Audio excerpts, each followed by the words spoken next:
All right, next up we have a family of fans from north of the border. Boom. Hi, Surf Team. It's Amy from Toronto with Mila the dog and baby Elsie. The whole crew is here to say that we love listening to the show. Well, Elsie doesn't really listen, but Mummy listens. Just want to say love the dynamic between all of the members of the team. Social Sophie, Producer Mike, JW, Techie Sean. Just love the camaraderie and what you guys are putting out. Look forward to listening every Tuesday. My question is, the most recent episode where you talked about the sports betting and how player safety is becoming even more important with some of the threats, especially against female players. I'm so curious to learn more about just what your thoughts and what we can do to help protect our players. Thanks. One, Elsie's like one of the cutest babies I've ever seen. I know. So thank you so much for listening. Apologize in advance. I would be mortified if Elsie's first words were "fuck you, Magoo." That would not be great. And I apologize. Awesome. Like, is it bad that I saw a baby listening to our show and I was like, I felt guilt immediately. Yeah. I'm sorry. Thank you for listening. All right. I don't know that we could ever say it enough. Almost 2 years into this thing, it's absurd. We get our numbers feedback, week to week and year over year, and it's just the most humbling thing ever. We come in here and we bullshit about a sport that we love. I can't believe people actually listen. I'm so thankful for it. Now you have, 15-year-olds come up and that have never ever seen me play, don't remember that I played, and just watch YouTube. I literally get asked about the YouTube guy. So thank you.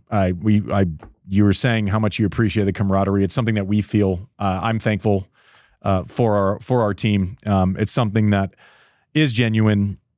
I think the biggest thing, and you just saw Major League Baseball do it last week, is stop these one-pitch bets, stop these one-serve bets, stop these little prop bets. I think that's the biggest step you can take immediately, because sports betting kind of used to be, or at least the way I remember it, like if you bet with a buddy about a game, it's like, let's bet $20 on the Super Bowl. It's about a result. And basically, it's an investment in entertainment for the next 3 hours, right?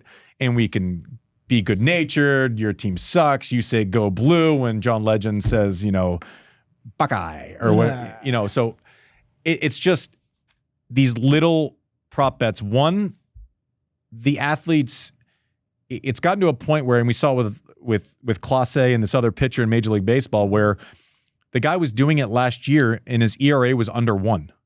Yeah, so like he was basically betting just on random pitches in random games. He would say, you could say, like, if the count's 3-0, I'm going to throw a ball. And, someone might check, whatever it is, but like these little one-off bets, even the same with Rozier and like everyone who's kind of getting into trouble, the smaller the sample size with which an athlete can throw something, you're going to get a lot more bad behavior, right? If you're betting on an entire result, right, where you have to actually invest in 2 or 3 hours or with a friend, or like, you got to get rid of these mini prop bets. And I hope that tennis follows the lead of Major League Baseball. Now, the challenges are, Major League Baseball, you sign like a massive contract. We have so many betting, like individual tournaments, separate site. It's so, like everything in tennis, it's so fragmented that I think it's a tougher problem. But from right now, the biggest impact you could make immediately is not having a player potentially be able to miss one serve in my third service game, and the cash out is the same as if you're betting on a result from a match. Yeah. Right. And the abuse is horrendous. It's just, we have to eventually protect our players. It is getting more popular, which is fine. Let's take some money. Let's adjust the schedule. Let's do great things with the money we're taking in. Let's just do the minimum to create the most effect on safety with betting the right way, right? My head's not in the sand. I understand you got to go to where the money is if you want to improve the game, and I hope that's what we end up doing with this, right? I hope, even if it's decisions with tournaments going places or betting or things that, I don't know, like aren't popular all the way around, hopefully people can understand, let's take the bag and let's improve the sport. Yeah. Tell us how you're going to improve the sport also. That would make it a lot easier to digest. But these mini bets, and JW was all over it in the gambling episode. That was like his thing, and I fully agree with him.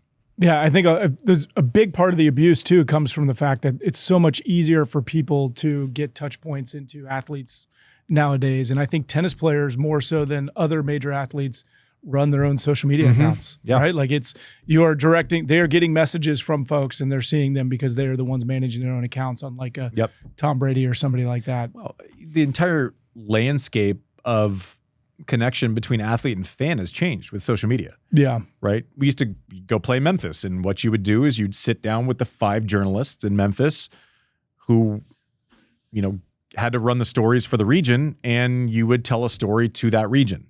But you needed a conduit to talk about the tournament, to talk about how you're feeling, you don't need that.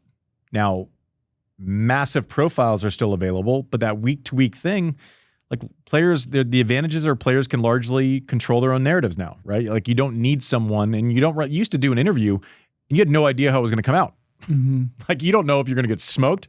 Because you wouldn't see it right away, right? No, it's like they found something wrong with what you said, and that maybe that turns into the story or whatever. So there are advantages to it, and also so many more touch points, right? Like there's no world where I'm taking feedback, in 2003 after a bad match from tens of thousands of people.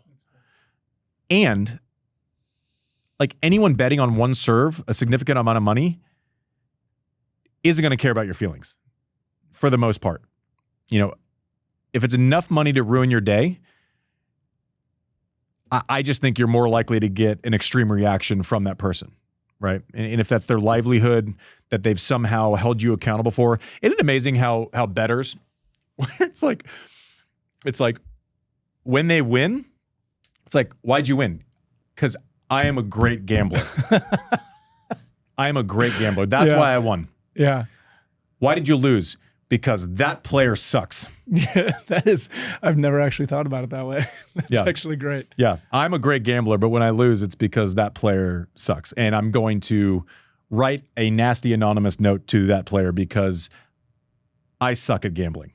You're just making me rethink the way I think about when I play blackjack, because I definitely never get the right card until I decide it's the right time to hit. That's like those data, that math has been proven for a long time. It's lucky, it's not lucky. You're going to, I don't know. But as long as they can keep you there long enough to sell you 4 drinks, you're like, it's a win. But this is a little bit different. Yeah. But I don't know. I just want my first humble gambler. Yeah. Well, maybe next time.